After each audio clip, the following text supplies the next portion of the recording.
Hello guys, welcome back to my channel. আজকে mister নুডলসে এই cup নুডলসটা ট্রাই করবো ম্যাজিক মশলা ফ্লেভারের। আমি ওর উপরে প্যাকেটটা ছাড়িয়ে নিয়েছি। এটার সাথে বয়েলড ভেজিটেবল এর মশলা, তার সাথে সস আর এরকম একটা ফর্ক দিয়েছে। আমি এখানে গরম জল মিশিয়ে নিয়ে আসছি, তোমরা ততক্ষণ ওয়েট করো। আমার গরম জল মেশানো শেষ। এবার আমি এর সাথে যে দিয়েছিল বয়েলড ভেজিটেবল, এটা এখানে দিয়ে নেব। দেন এটার ম্যাজিক মশলাটাও এখানে দিয়ে ভালো করে এটাকে মিশিয়ে নেব। এরপরে এই বাটিটার সাহায্যে এটা 3 মিনিটের জন্য ঢাকা দিয়ে রেখে দিয়েছি। 3 মিনিট পর এটার সাথে যে সসটা দিয়েছিল এটাকে ভালো করে মিশিয়ে নিচ্ছি নুডলসটার সাথে।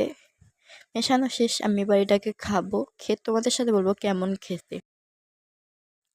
আমার মোটামুটি ভালোই লেগেছিল।